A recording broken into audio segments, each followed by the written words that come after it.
aire.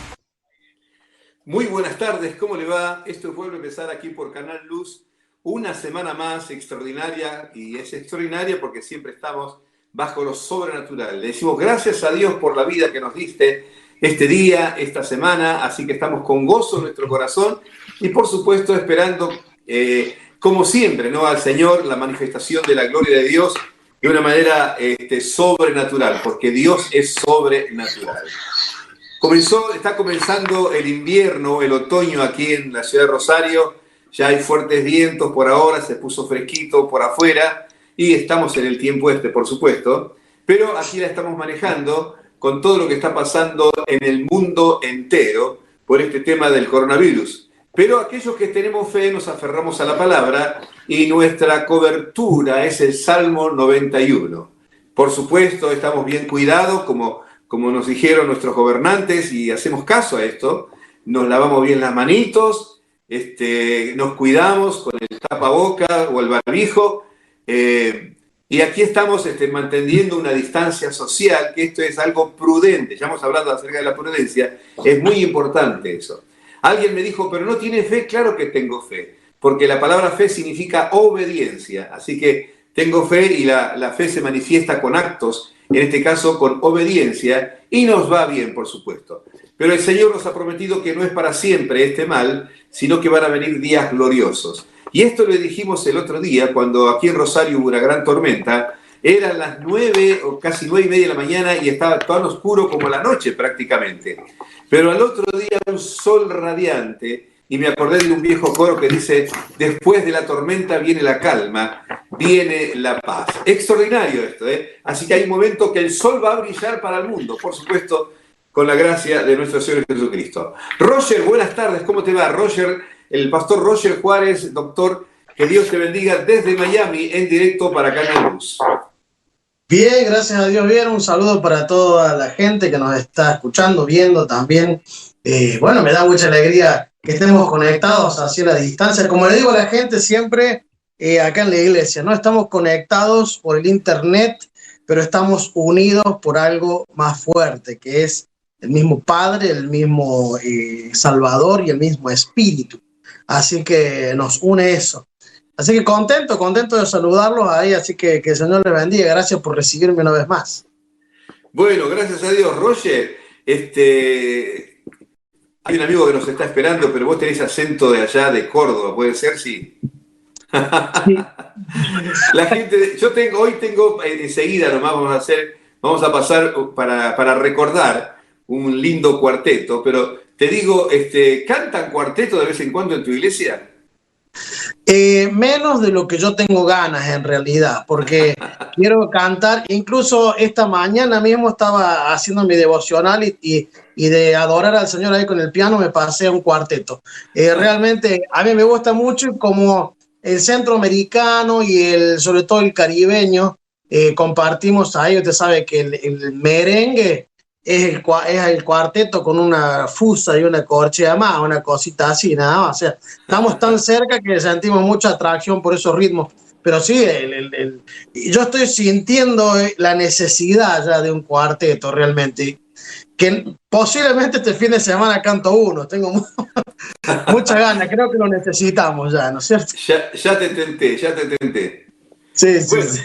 saludo a la gente de Córdoba, que seguramente debe estar conectado allí, tus padres también y mucha parte de la congregación, pero de paso saludamos a toda la audiencia que nos está mirando de distintos países. Como ustedes saben, de Uruguay nos mandan siempre algunos mensajes, también de Perú como de Chile, y deseamos que la bendición de Dios esté también sobre ustedes en este momento, en lo que sabe que está pasando, que el Señor los esté guardando. Y por supuesto a nuestro hermoso y querido país, desde el norte hasta el sur, del este al oeste, un abrazo grande a través de Canal Luz, que el Señor les bendiga muy ricamente. Roger, como dijimos, vamos a hablar sobre un tema tan interesante que tiene que ver con la inteligencia y con la sabiduría que nos habla la palabra de Dios. Enseguida voy a introducir este tema. Yo te conté hace rato un chiste viejo, que agarró el teléfono y dice: hola, hablo con el centro de inteligencia. ¿Ah? Le contesta al otro. Es para entendidos. Bueno, pero mientras dejamos eso a un costado también y ya conectándonos con la gente, quiero presentarte un amigo, no quiero decirle viejo amigo, hace muchos años que nos conocemos, por supuesto, de la ciudad de Rosario, muy querido aquí en la ciudad de Rosario, muy respetado en el mundo, ha abierto puertas. Yo decía siempre, si alguien tiene que ir a Europa, tiene que pasar por Madrid, porque esa es la puerta. Con mucho amor, con mucha gracia, ha sabido atender a todos los, pero fueron ministerios de todo el mundo, especialmente de acá de Argentina, y se conectaron con él y lo supo guiar muy bien en lo que querían también.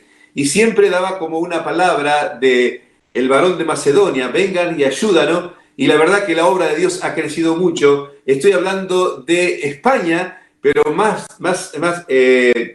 concreto, de Madrid. Y allí se encuentra nuestro amigo, querido pastor Enrique Montenegro. Enrique, que Dios te bendiga muy ricamente. Igualmente, gracias Juan, gracias Roger por este momento de compartir juntos. Me gustó lo que dijiste, bueno, no voy a decir viejo, pero no lo dices más por vos que por mí. Es decir, porque si hablamos de viejo, entonces ya nos ponemos al mismo nivel, estamos a la misma edad, estamos ahí. Pero bueno, es un placer compartir juntos este tiempo y doy gracias a Dios que podamos compartir este programa. Claro, es que bueno, Enrique, 31 años que te fuiste desde Rosario. La verdad que tu testimonio es un testimonio tremendo. Cómo te fuiste para allá, para Madrid, pero ya estás radicado en aquel lugar. Sí, el 1 de mayo cumplimos 31 años de estar aquí, aunque yo vine un año antes para preparar, para alquilar, preparar toda la documentación, pero el 1 de mayo llegamos con mi familia hace 31 años atrás. Y bueno, desde ahí nos establecimos y Dios nos abrió puertas y aquí estamos trabajando y seguimos trabajando hasta que el Señor diga que se abra la otra puerta y nos vamos por arriba. Mira, vamos a hacer un resumen. Roger, ¿te gustaría conocer un poquito de esto? Un pequeño resumen. Vos, Roger, conocés, por supuesto, al misionero Milton Pope, para nosotros aquí en Argentina. ¿Oíste hablar de él? Claro que sí, yo estudié en el seminario de él que tiene en Argentina también. ¿Qué te parece? Capaz que no fue profesor tuyo también, Enrique, ¿no? No lo recuerdo realmente, pero sí, yo aquí en Córdoba yo estudiaba ahí, en el seminario de él, sí. Yo recuerdo cuando un día fui a enseñar a un colegio, ¿cómo era? Digo, Thompson, ¿puede ser un colegio allá? En Córdoba. William Morris. Ajá. Era un tiempo difícil en que estaba la policía, todo, y yo tenía un Falcon blanco en esa oportunidad, estaba con un saco azul, corbatita, todo, porque iba a enseñar allá. También enseñaba para el seminario de fe. Y entonces de pronto me para la policía y yo estaba con anteojos y ese saco hacia azul. Lo miro y me hacen así y me dejan pasar. Así que fui a enseñar. Cara de policía. Bueno, me gusta mucho esta partecita. Mira, vamos a sintetizar, Enrique, pero me encantó el testimonio que contaste acerca de tu llamado, porque vale mucho en este tiempo, porque Dios todavía sigue llamando a la gente al ministerio. Así que resumime cómo fue todo eso, Enrique, si se puede. Sí, siempre se puede. La cuestión es hacerlo corta. Nosotros estamos orando por un lugar porque teníamos llamado desde el día que me convertí al otro día. Algo Dios me dijo que no lo entendía en ese momento porque estaba recién convertido, tenía 16 años. Pero al año siguiente ya empecé a comprender un poquito lo que era un llamado del Señor. Y el llamado del Señor siempre para mí fue las naciones. Las naciones. Bueno, empezamos a orar, buscar la dirección del Señor para salir. No se dio en aquel momento, aunque yo era un evangelista itinerante que andaba por Brasil, por Paraguay, por Uruguay, predicando. Siendo jovencito, a los 17 años empecé a predicar. Pero llegó el momento que nos casamos con Betty y empezamos a orar por un lugar. No salió el lugar, vinieron los hijos, dijimos, bueno, ahora muy difícil de salir a la obra misionera con 3 hijos. Uh-huh. En aquel momento entonces aparecieron 2 oportunidades juntas. Una para ir a Monterrey, México, y otra para ir a Chicago. Y las 2 eran muy firmes, iglesias grandes, trabajo, todo listo para que podamos ir a pastorear allí y trabajar. Para ese entonces estaba trabajando con el pastor Carlini y empezamos a orar por salir para aquel lugar. Y pusimos una señal. Señor, el lugar que nos inviten es cónsul para que nos den la visa. Entonces empezamos a orar por eso. Yo me fui a Reconquista Chaco para dar una clase del seminario, y estando allí llegué aquella noche y el pastor tenía una habitación que estaba justamente a un costado, un jardín, a un costado de la habitación, con un departamentito para la visita. Y bueno, me acomodó en aquel lugar, estamos allí. Y a la mañana siguiente, nadie sabía que yo estaba ahí, pero esa noche, tipo 4 de la mañana, entonces me desperté con una inquietud muy grande, como que a mi familia, a mis hijos, mis 3 hijos que estaban en el Rosario, les estaba pasando algo. Y me puse a orar por ellos. No me levanté, estaba acostado, me puse a orar. Eran como las 7 de la mañana, lo estaba orando todavía, con una preocupación muy grande. No teníamos teléfono en aquel entonces. Señor, bendice a Betty, dale sabiduría para lo que pueda estar pasando. Y en eso siento que alguien llega y tira una bicicleta en la puerta, abre el portoncito y empieza a golpear la puerta del pastor. Pastor, pastor, pastor. Y dije, bueno, algún accidente, alguien murió, algo habrá pasado acá. Pero yo no me levanté, no encendí la luz, me levanté, miré por una endija que estaba, y él estaba 3 metros delante mío golpeando la puerta. Yo estaba atrás, nadie sabía que yo estaba ahí. De repente sale el pastor y este hermano le apunta con el dedo y dice, hijo mío, te dice el Señor, no salgas de la ciudad porque yo estoy enviando a mi siervo para encontrarse contigo. Era un profeta. Se levanta la esposa y le dice, hija mía, vienen malas noticias sobre ti, pero no temas, yo tengo todo bajo mi control. Y hace así, tira el brazo para atrás y dice, y tú que estás detrás de esa puerta, no te preocupes por tus hijos, yo los cuido, están en mi mano. Dice, he aquí la señal que me has pedido ha llegado, pero ese no es el lugar que tengo para ti. Qué bárbaro. Dije, bueno, entonces cuando dice esto, dije, bueno, acá hay cosas que se van a tener que cumplir. Habló de que vienen malas noticias sobre la esposa, habló de que va a venir gente para buscar al pastor. Esa noche sucedió lo que dijo el profeta. Al día siguiente llega un telegrama que la mamá de la esposa del pastor estaba con un cáncer en Brasil. Digo, se cumplieron las dos cosas. Ahora cuando llego a Rosario a ver lo que pasó con nosotros. Llego a Rosario y me reciben los hijos. Papi, llegó la carta, nos vamos a Chicago. La carta para el cónsul para Chicago. Dios abrió la puerta en Chicago, nos vamos para allá. Y cuando me lo digo, le digo, no hijos, no nos vamos a Chicago. Dios me habló que ese no es el lugar para nosotros. No entendía nada los chicos, obviamente, porque imagínate que están orando por algo y eran chicos, tenían 9, 10 y 11 años. Sí. La cuestión es que lo dejamos ahí, Dios tiene otro lugar. 6 meses más tarde, estamos viajando con Milton Pope por Santa Fe, entrando a la curva donde están los lagos para pasar a Paraná. Sí. Y entonces Milton venía conmigo en el asiento de atrás, su hijo manejando y su esposa adelante. Y él dice, Montis, como me llamaba él, Montis. Estuve en New Jersey predicando, todo el mundo hablaba de misiones, pero nadie decía nada, nadie hizo una propuesta, y mire lo que Dios me dio. Y toma su agenda que tenía, levanta la agenda, lo abre así, en el mes de junio, y dice, Proyecto España 88. Escribió, era el año 86. Digo, ¿qué significa eso, Milton? No sé. Yo le pregunto, ¿cuántos alumnos tenemos en el seminario? 1050, me dice. Digo, simple, con que pongan $1 por cada uno, tenemos una familia misionera en España. ¿Y eso? Me dice. Bueno, digo, si Dios le dio una palabra, algo hay que hacer. Y le digo, ¿qué hay en España? Nada. ¿Cómo está la obra en España? No hay nada. ¿Hay iglesias? Muy poquita. ¿Hay obreros? Muy pocos, hay que prepararlos. Le dije, bueno, algo hay que hacer. Y me dice, vamos a orar. Y digo, ¿por qué va a orar? Dice, para ver a quién mandamos. Digo, usted ore todo lo que quiera, que yo sé quién va a ir. En ese momento, sabiendo las necesidades que había en España, dije, yo puedo hacerlo, hay necesidad, yo me siento llamado como Pablo. Pasa a Macedonia y ayúdanos. Aquí estamos hace 31 años. Más corto imposible. Claro, seguramente debe tener sus bemoles todo esto, pero claro, es impresionante.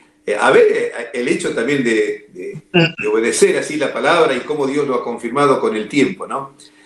Sabemos, para la gente que está escuchando, especialmente aquellos que aman la obra misionera, Roger Bonabote pasó algo similar también a lo que le pasó a Enrique, pero al comienzo son como todos, ¿no? Como me pasó a mí, todos son momentos muy duros que a veces uno como va a dudar, pero no, el apóstol Pablo era un experto en problemas, pero él siempre sabía que era la voluntad de Dios.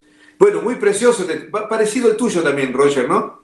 Sí, sí, yo cuando estaba escuchando dije, bueno, eh, El mismo Dios. diferentes, digamos, diferentes destinos, pero más o menos la misma trama, ¿no?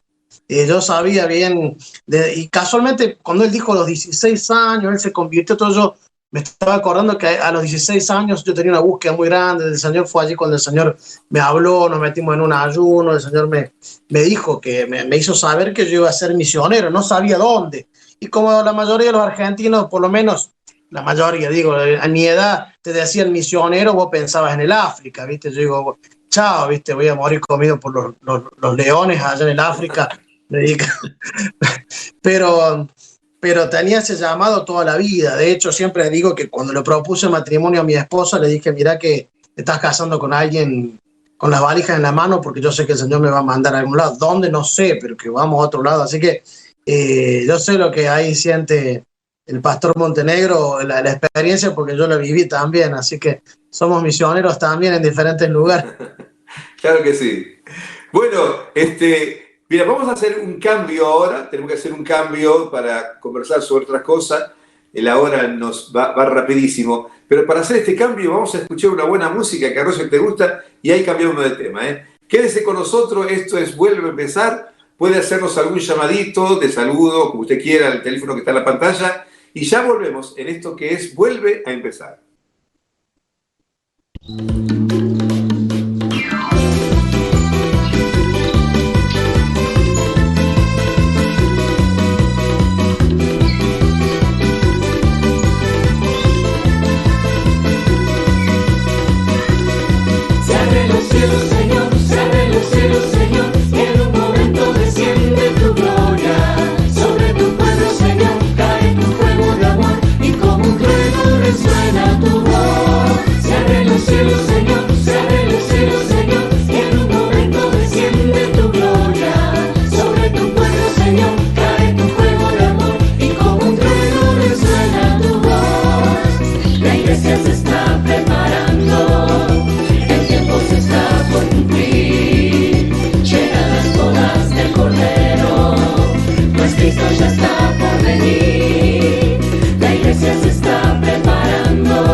Allá con el pastor Roger desde Miami también. Esto fue hecho, miren, mi amigo el doctor, usted sabe que tengo un neurólogo, el doctor es el director del coro de la IEMA, de la iglesia del pastor Silvestre, es un doctor bárbaro y un músico extraordinario. Él hizo esta canción, le mandó ese ritmo también, así que le gusta cuartetear a Mauricio Chaborro, el doctor Mauricio Chaborro. Un beso grande a Mauricio, que Dios te bendiga. Bueno, Enrique, ¿estás bien allí? Estamos en casa. Perfectamente bien. Está bien. Bueno, gloria a Dios. ¿Cómo están pasando este tema de... Yo veo acá por la televisión, por la noticia, algunos asuntos que tienen que ver con el coronavirus en España. parece que se abrieron las puertas, como los Estados Unidos también, parece que hay peligro, hay rebrotes. ¿Cómo es el tema y cómo lo están manejando ustedes los pastores? También resumimos todo esto, Pastor Enrique. Sí, bueno, en este momento estamos en las cincuentenas, 51 días ya que llevamos de cuarentena aquí. Es cierto que están permitiendo algunas salidas desde el lunes pasado, pero las salidas son muy marcadas. Hay para los deportistas de las 6 de la mañana hasta no sé qué hora, los niños de tal hora a tal hora y solamente una hora solamente, los jóvenes un poquito más tarde y los de 70 años para arriba también tienen 1 hora y 2 horas en la noche. Es decir, para que no se junten, estamos saliendo todos inventadamente.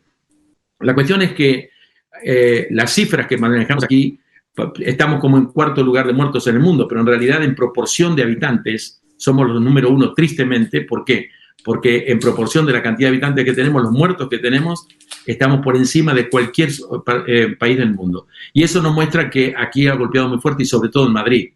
Hay cifras que son, digamos, que solamente dio el gobierno, que tienen que ver con los que fueron atendidos en los hospitales, pero no los que murieron fuera. Y ahí fuera hay la misma cantidad que los que murieron en hospitales. Entonces la cifra que vemos es el doble de lo que estamos reflejando en este momento. ¿Cómo estamos viendo ahora esta desescalada y cómo lo vemos como pastores? Nosotros acabamos de hacer una declaración donde, aunque el gobierno nos permite ahora, en esta etapa, volver a las iglesias dentro de 10 días, 8 días, en lo que llaman la primera fase, con el 33% de los miembros que puedan, o de la ocupación que tenga lugar, nosotros hemos tomado la decisión de no regresar a los templos en este momento por protección de la gente, porque la pandemia está muy presente, los contagios están muy presentes y no queremos exponer a la gente para volver al templo y que se puedan ser contagiados. Acabamos de tomar una determinación como Comima, la Confraternidad de Ministros de Madrid, que presido, de no volver a los templos hasta que no tengamos seguridad.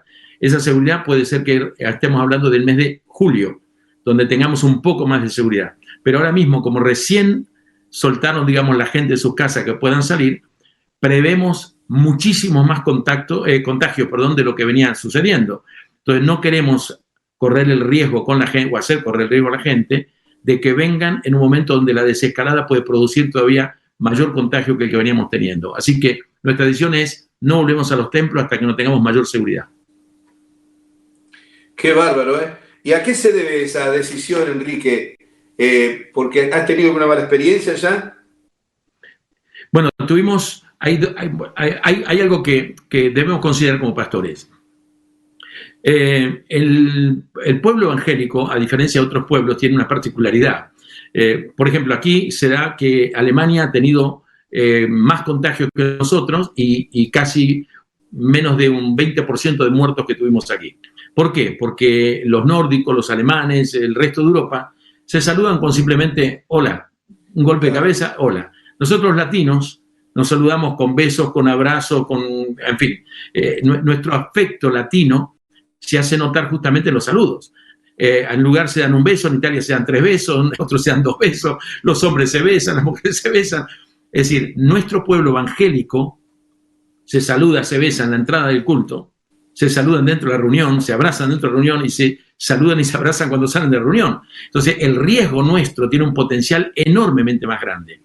Hicimos un estudio de mercado aquí en cuanto a cuántas personas una persona tiene contacto por día naturalmente, siendo un ciudadano común. Y el ciudadano común aquí normalmente digamos, tiene relación con 50 personas diarias, entre que va al trabajo, que toma el metro, el autobús, la gente que trabaja, los niños que van al colegio, hay 200 niños allí. El promedio son 50 contactos diarios en la vida normal. Una familia de 4 personas puede tener 200 posibilidades de contagio. Una iglesia con 100 miembros puede tener 5.000 posibilidades de contagio. Una iglesia con 1.000 miembros, 50.000 posibilidades de contagio, porque se multiplica por la cantidad de gente que congrega. Entonces, viendo eso, dijimos no. Y hay 2 experiencias que han sucedido tristemente. Una tiene que ver en Logroño, una ciudad de La Rioja, donde un grupo de cristianos, por no saber lo que estaba pasando, porque el gobierno no había informado correctamente, hicieron un velorio. Fueron a un velorio y allí obviamente todos lloraron unos con otros, pero resulta que allí había un principio, un brote, fue el primer brote conocido en España.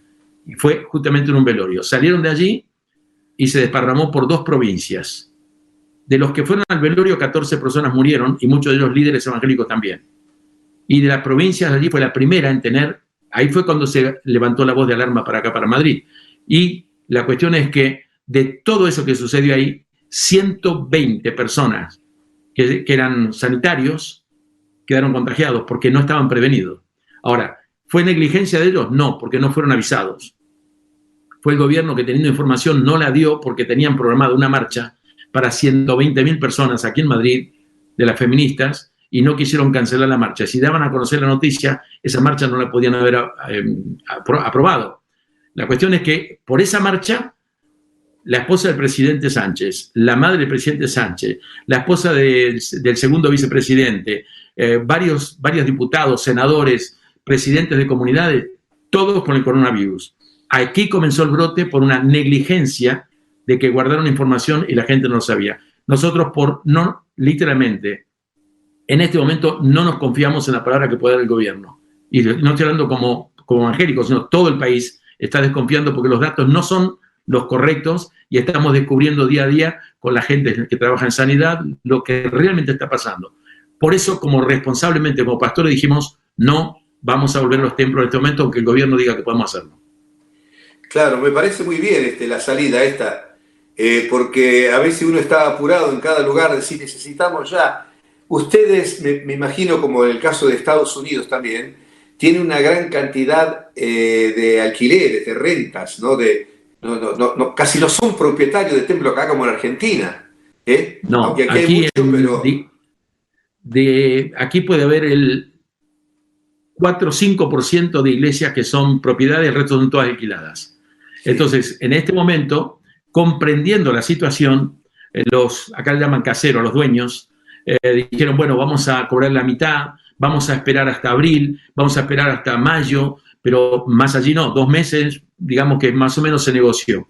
Pero esto no va para 2 meses. Esto creemos que va a ir muchísimo más lejos y probablemente si esta desescalada que ellos llaman llega a fracasar, hasta junio del año que viene o julio del año que viene que no tengamos una vacuna, esto no va a cambiar, al contrario, va a ser más difícil. Entonces, una de las luchas que se tienen son la gente que tiene que pagar sus templos y entrar con 1/3 incluso de la gente que puede entrar, porque el gobierno nos permite entrar con el 33% en este momento, luego con el 50% y luego veremos cómo sigue.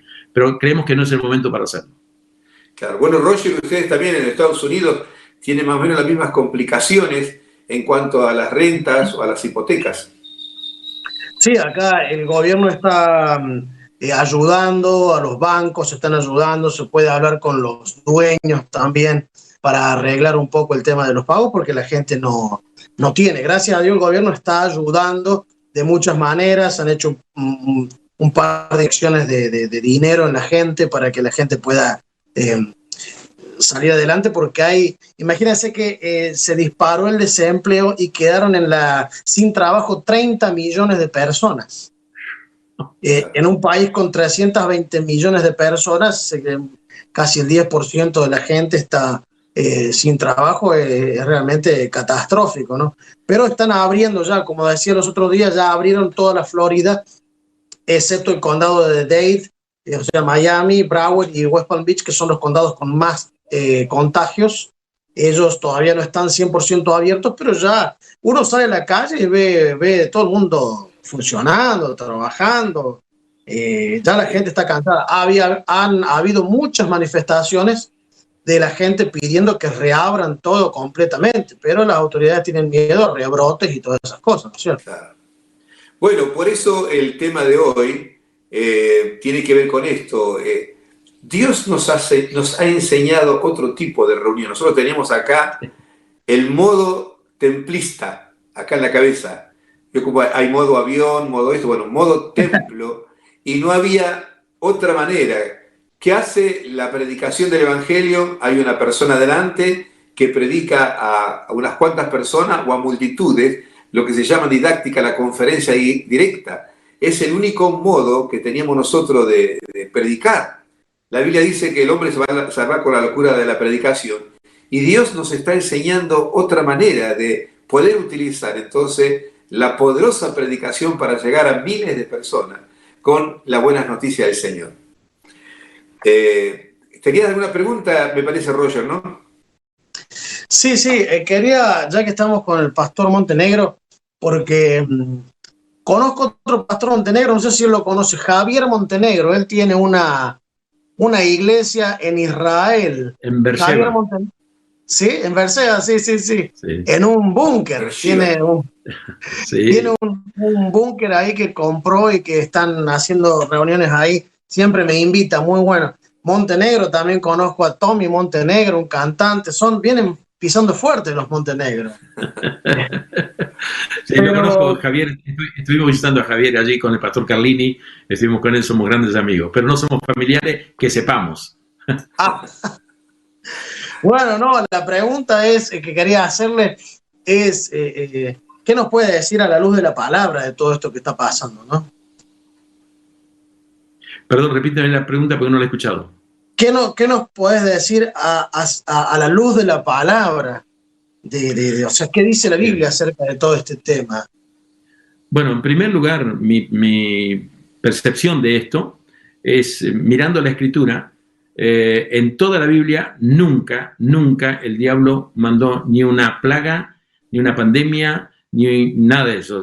Todas las plagas que aparecen en la Biblia, todas, absolutamente todas, las declaró Dios, las envió Dios con propósitos definidos. Desde Génesis hasta el Apocalipsis, todas. Aún los ángeles de Apocalipsis son Dios que cuando el Señor abre los rollos del libro, se empiezan a declarar plagas que son enviadas por el Señor. Así que todo lo que está sucediendo tiene un contexto de que el Señor. Así que no podemos mirar esto, podemos mirarlo económicamente, podemos mirar con una confabulación, podemos mirar un montón de cosas de quién lo está haciendo, pero quien está promoviendo esto y lanzando esto es Dios. Primer principio. Puesto que esto es así, yo no puedo orar o hacer una guerra espiritual para que esto se calme o lo que fuera. Puedo orar a Dios por misericordia, puedo orar a Dios para que tenga compasión, puedo orar a Dios, pero lo que no puedo es decir, voy a declarar una guerra a nivel espiritual contra un virus que está por aquí o por allá.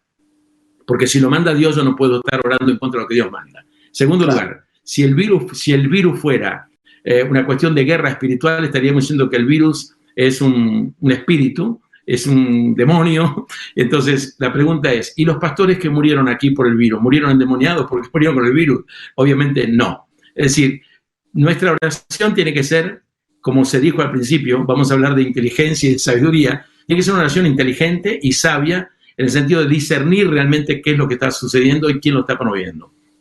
Dicho esto, es evidente que Dios tiene un propósito, y como recién dijo el pastor Juan, de cambiarnos el chip.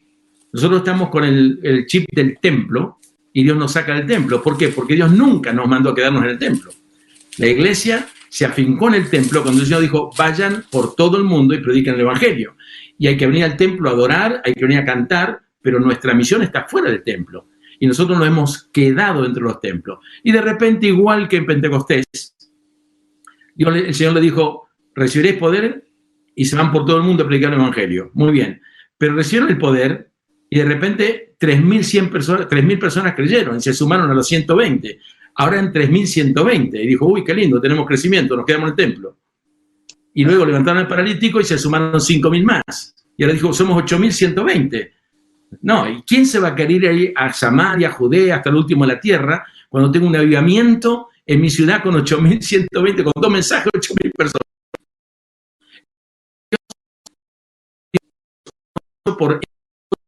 Y uno dice que hubo persecución. Motivo de Esteban, Dios dijo, ustedes se quedan acá, listo, yo lo desparramo. Mandó una persecución con motivo de Esteban y dice, todos salieron, salvo los discípulos. Los discípulos, como estaban y predicaron a los lugares donde habían sido enviados. Entonces, la pregunta mía, o lo que yo me hago, o mi visión, es, ¿no será que Dios está preparándonos para una etapa nueva que viene? Porque según las profecías, y termino rapidito con esto para dejarte lugar, pero según lo que yo veo de Mateo capítulo 24, cuando le hicieron la pregunta a Jesús, dinos, ¿cuándo serán estas cosas y qué señal habrá de tu venida y de fin del siglo? Él dijo, mira, lo primero que va a venir es falsedad religiosa, porque van a venir algunos diciendo, yo soy el Cristo, van a ir falsos profetas, falsedad religiosa. Y eso abunda. Lo segundo que dijo, va a haber guerra y rumores de guerra. Dice, pero no os turbéis, es necesario que esto acontezca. ¿Por qué guerra y rumores de guerra? Yo encuentro en la Biblia que Dios usa naciones para castigar naciones. Aunque las probó con las guerras, decimos, es esto con el otro. Pero Dios siempre, en la Escritura, movió naciones para castigar naciones. Pero luego dice, vendrán hambres, pestes y terremotos en diferentes lugares. Y hoy estamos en esa etapa. Hambres, la FAO, la Organización Mundial de la Alimentación, acaba de decir que como consecuencia de esto que está sucediendo, que toda la economía del mundo está cayendo, en los próximos 3 años prevén que 200 a 300 millones de personas van a morir por hambruna. Hablamos de plaga, hablamos de peste, la peste tiene que ver con virus, la plaga puede ser langosta. Hay una plaga de langosta en 5 naciones en este momento que están comiendo en 1 hora lo que 15.000 personas comen en un año.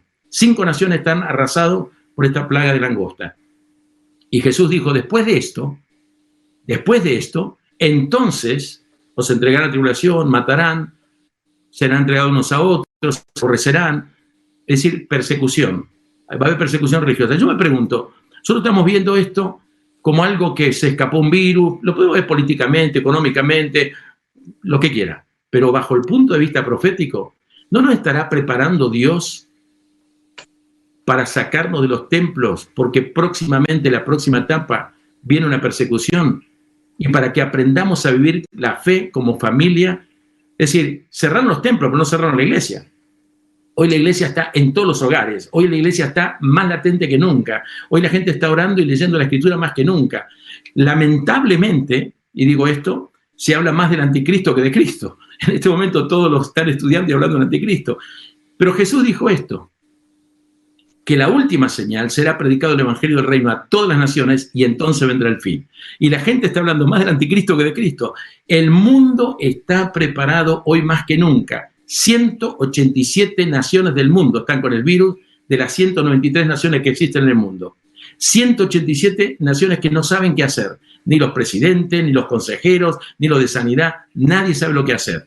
Y entonces la pregunta es, ¿no nos preparó Dios este escenario para predicar a todo el mundo, estar preparado? Porque la gente ahora está abierta para recibir.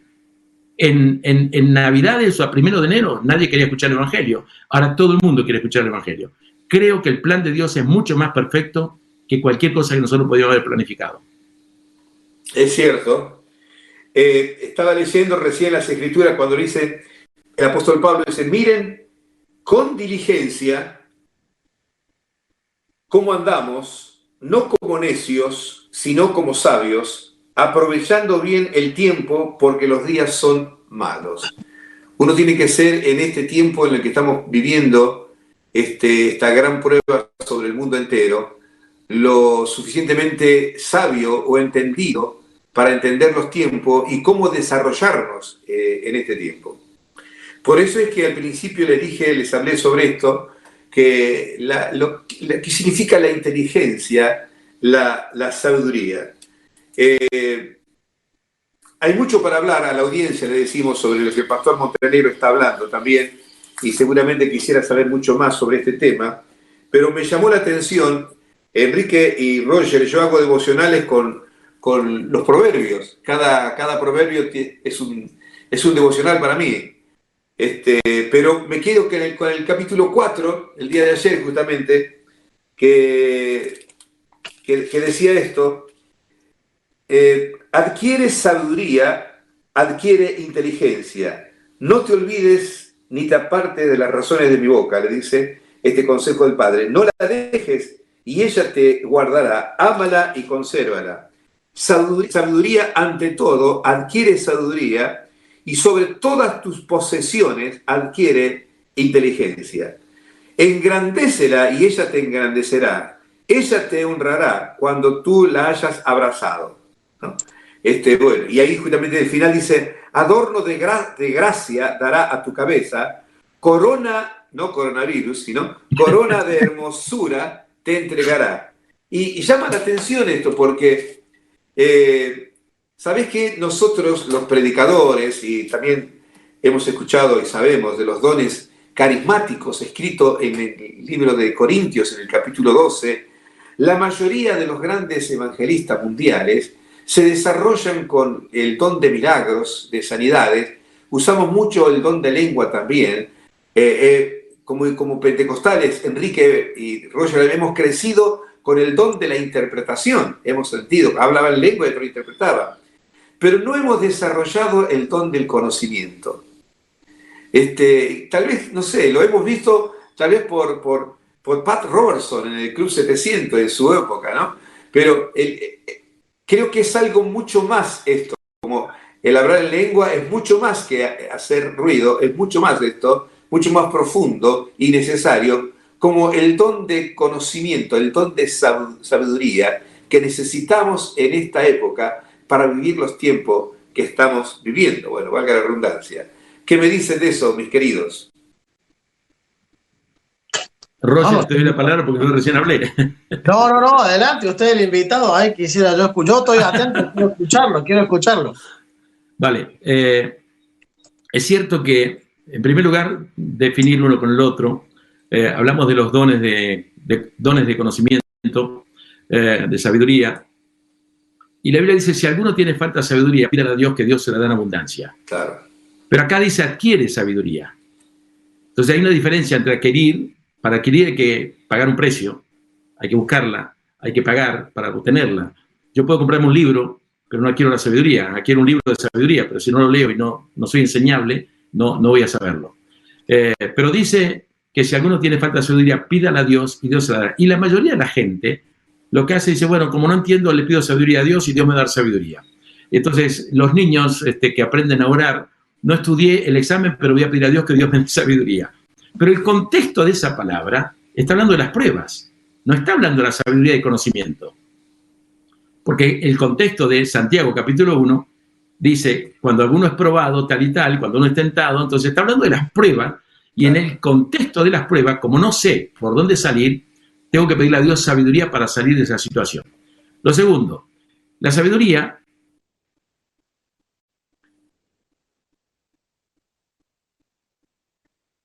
se nos fue el pastor. Sí, se cortó, puede ser. Una palabra de sabiduría, como la que ocurrió en Hechos 15, cuando hubo ese gran debate, el primer concilio en Hechos 15, en la iglesia en Jerusalén, y de repente Jacobo se puso en pie y dijo, nos pareció bien a nosotros y al Espíritu Santo tal y tal cosa, y con eso se solucionó el problema. Sin embargo, el contexto dice que hubo una discusión no pequeña, que discutieron mucho, y después de mucha discusión, vino una palabra de sabiduría y todo cambió en aquel lugar. Ahora, para mí, ¿cuál es la diferencia entre sabiduría e inteligencia?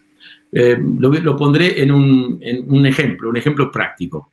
La persona inteligente aprende de sus propios errores. Yo cometo un error y aprendo del error. Yo soy carpintero, un día me la jugué tontamente y casi me corto los dedos con una máquina, aprendí que la máquina me puede dejar sin dedo y a partir de ahí me cuidé siempre. El inteligente aprende por la propia experiencia.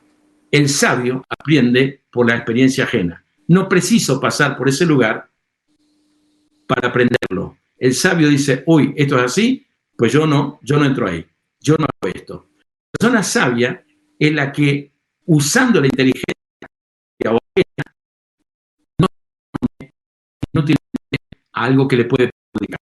Entonces, cuando nos habla de adquirir inteligencia y sabiduría, sabemos que el principio de la sabiduría es el temor al Señor.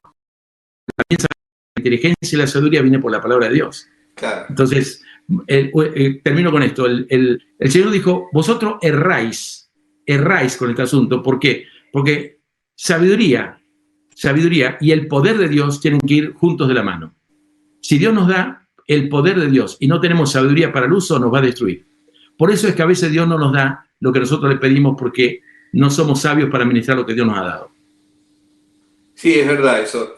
Estaba pensando en lo que decís, o escudriñando, mejor dicho. Si bien es cierto que hay una capacidad de Dios sobre nosotros en el mundo espiritual o carismático, digamos, no obstante a eso, el Hijo de Dios, hablemos del Hijo de Dios ahora, la gran audiencia nuestra, tiene que estudiar, tiene que escudriñar las Escrituras, tiene que no solamente decir, bueno, acá Dios me dice esto y hacerle decir a la Biblia cualquier cosa, sino que Dios nos ha puesto maestros, enseñadores en la palabra, que nos va guiando, y uno tiene que enseñar. Doy gracias a Dios por los grandes escritores también, ¿no? Bueno, el doctor Roger tiene una universidad allí en los Estados Unidos, y ahí se pone mucho énfasis, Roger, en el estudio de la palabra.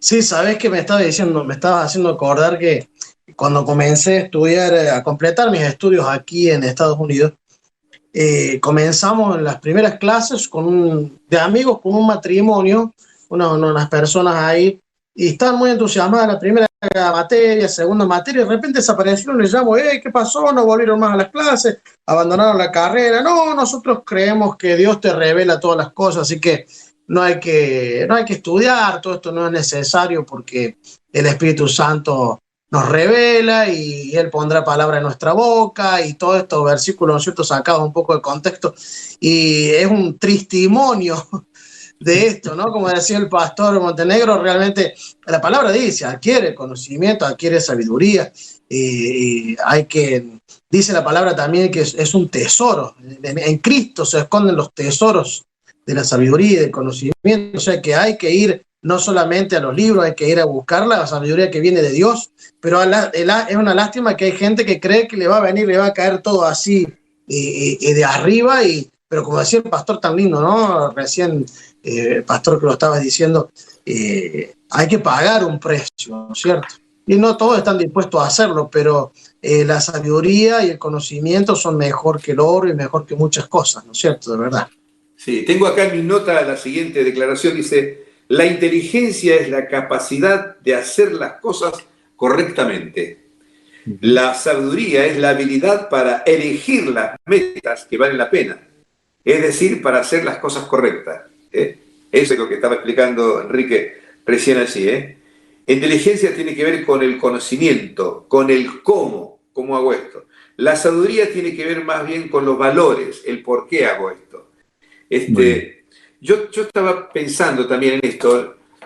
Quiero decirle a la gente, a nuestra audiencia, estamos hablando entre amigos acá como si estuviese, bueno, estamos en nuestro living, cada uno está en nuestro living, estamos unidos por la internet nada más, estamos conversando y haciendo conocer nuestros pensamientos a ustedes. Claro que creemos en las revelaciones, claro que creemos en el poder del Espíritu Santo, pero hay una responsabilidad de nuestros corazones de escudriñar aún más las Escrituras de lo que Dios nos quiere decir, Dios nos quiere hablar. Es más, cada vez que Dios dio revelaciones a los profetas, el tema era cómo hacerlo, cómo decirlo, en qué idioma hablarlo también. Entonces ellos tenían que tener, en este caso, la inteligencia o la sabiduría de llevar a cabo ese tema. Pero, sí, perdón. No, que añadiendo lo que dijiste recién, es interesante que dice que los profetas que profetizaron de la gracia destinada a vosotros inquirieron y diligentemente indagaron acerca de qué tiempo indicaba el Espíritu de Cristo que estaba en ellos. Entonces, tuvieron la palabra profética, tuvieron el don se manifestó, pero tuvieron que estudiar, inquirieron, diligentemente buscaron en las profecías a ver en qué tiempo y de qué persona estaba hablando. A ellos se les reveló que no era para ellos, sino para nosotros las cosas que hoy estamos experimentando, ¿no? Entonces hay que gastar tiempo y estar ahí en la palabra. Nuestro amigo, no sé si es amigo, yo creo que sí, el pastor Sergio Scataglini, ya está en los Estados Unidos, él nos decía, necesitamos un abibliamiento. Claro, ahí está, un abibliamiento, ¿no? Conocimiento de las Escrituras. Pero ¿se acuerdan de ese texto clásico también? Mi pueblo pereció, ¿por qué? Por falta de conocimiento. Claro. Entonces les animamos, instamos a la gente que puedan estudiar. Hay unos cuantos mensajes que están llegando, yo no sé si puedo leerlos estos mensajes, pero qué linda es la charla que estamos teniendo. Bueno, mientras que buscas un mensaje. Y nos pide oración también por algunas cuestiones. Desde, bueno, Córdoba, por supuesto. Bueno, de distintas partes, otra vez de Chile, de Uruguay también, de Buenos Aires, Iván Torseniuk, ¿conocés Iván Torseniuk? Sí, mi apellido materno es Turceñuk. Claro, por eso digo. Te están mandando saludos, ¿eh? Gracias. Gracias de Iván Torcenir. Bueno, qué lindo que es esto. Si pudiésemos animar el propósito, mis queridos, de animar a la gente, de escudriñar la Escritura. Pero la otra cosa que tendríamos que añadir, y esto nos faltaría otro programa, es la sabiduría para vivir en este tiempo. Eso es la inteligencia. Cómo utilizamos el dinero, cómo utilizamos nuestro tiempo, nuestras conexiones. ¿Se acuerda cuando el libro de Romanos dice que Dios está esperando la manifestación de los hijos de Dios? ¿A qué se refiere eso en este tiempo también? Enrique, es un tema apasionante lo que estamos hablando. Es un tema para otro programa, pero quiero sintetizar en algo, que hay un pasaje en la Escritura que lo citamos muchas veces. Dice que había un tal Isacar que era una de las tribus de Israel. Sí. Isacar era una de las tribus de Israel. Y el nombre de Isacar, cuando le da la bendición, cuando Jacob le da la bendición a su hijo, le da una bendición de mula, de asno. Dice que sobre sus lomos va a cargar como si fuera un asno que andar por las montañas. Es decir, el hombre no era el brillante, el rey, ni mucho menos. Era una persona humilde que iba a tener que andar cargando todo el tiempo en el lomo. Esa era la bendición que había tenido. Sin embargo, de la descendencia de Isacar, dice que hubo, de uno de los hijos, dice que hubo 36.000 hombres de guerra.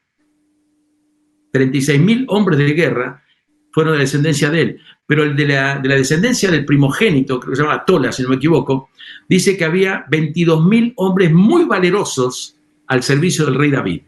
Y la totalidad de la descendencia eran 87.000 hombres, valientes en extremo. Es decir, tenemos gente de guerra, gente sirviendo, gente valerosa en extremo. Pero de todos ellos, aparece en capítulo 12, dice, de los hijos de Isacar, 200 eran entendidos en los tiempos. En 87.000 sí, había 200 entendidos en los tiempos, cuyos dichos seguían todos sus hermanos. Lo que ellos decían, la gente obedecía. Ahora, de 87.000, 200 no pasan apenas un poquito del 0,2%. Entonces, ¿por qué habiendo tanta gente para hacer la guerra, sabios, entendidos, pero resulta que esto entendían los tiempos y lo que ellos decían, la gente lo seguía? Pero Romanos nos dice lo mismo. Romanos dice, transformaos, capítulo 12, por medio de la renovación de vuestro entendimiento, no de la manera de pensar. sí. Nosotros siempre decimos, bueno, si queremos cambiar, tenemos que cambiar el pensamiento. No, el pensamiento se adecúa a la circunstancia. Mi pensamiento se adecúa a que tengo que quedarme acá 51 días y a lo mejor 50 días más. Y me quedo. Mi pensamiento se adecúa a la circunstancia. Pero estoy entendiendo lo que está pasando. Esa es la diferencia. Entonces, si entiendo lo que está pasando, mi pensamiento no va a sufrir, las emociones no me van a dominar. No, simplemente al entenderlo me enfoco en el entendimiento de lo que viene después y no en el momento que estoy viviendo. Claro. Y entonces, cuando hablamos de sabiduría e inteligencia, creo que debe combinarse con el entendimiento, porque si yo tengo sabiduría y tengo inteligencia, pero no entiendo que Dios está obrando, que son señales de Dios, o que Dios está tratando con nosotros, usaré la sabiduría e inteligencia para las menudencias, pero no para entender lo que Dios está haciendo. Estamos en un proceso, y en este proceso lo importante es que lo que decimos aquí, incluso lo que estamos hablando ahora, mucha gente puede tomar nuestra palabra, y si no estamos entendiendo, la gente puede seguir por otro lado. Muy bien, mire, se nos fue el tiempo, ya estamos terminando el programa y ciertamente hay mucho para hablar y también esto. Recuerdo, me viene al corazón así, también como le viene a ustedes también, cuando Oseas, leyó la palabra, Esdras, leyó la palabra en la plaza, el avivamiento que hubo, la gente llorando por escuchar esa palabra. Y si podríamos la congregación entender, leer la palabra y entenderla, no habría tanta dificultad ni tantos problemas para vivir estos momentos también. Hermanos, gracias, pastores, gracias por este tiempo que he dedicado para Vuelve a Empezar. Si me decís que sí, Enrique, te llamo otra vez porque fue muy fructífero el haber conversado con vos. Por supuesto, la gente me conoce muchísimo acá Y Roger, gracias también por la compañía. Saludo a toda la audiencia. El próximo jueves vamos a estar también aquí. Vuelve a empezar, por supuesto, en Canal Luz. Usted siga conectado a Canal Luz porque siempre hay una palabra bendición. Bueno, muchas bendiciones. Saludos a los tuyos, Enrique, y saluda a tu gente aquí en Rosario también. Muchas gracias, saludos a todos, gracias Roger y también por conocerte, una bendición, un cariño para todos los que están escuchándonos de Rosario, familia inclusive, también en Buenos Aires están escuchándonos, a todos les abrazo desde aquí, Dios los bendiga. Saludos y bendiciones también para todos, que se les bendiga. Bueno, muchas bendiciones, los esperamos entonces el próximo jueves a las 5 de la tarde cuando digamos, esto es Vuelve a Empezar, por supuesto aquí por Canal Luz, que Dios les bendiga muy ricamente.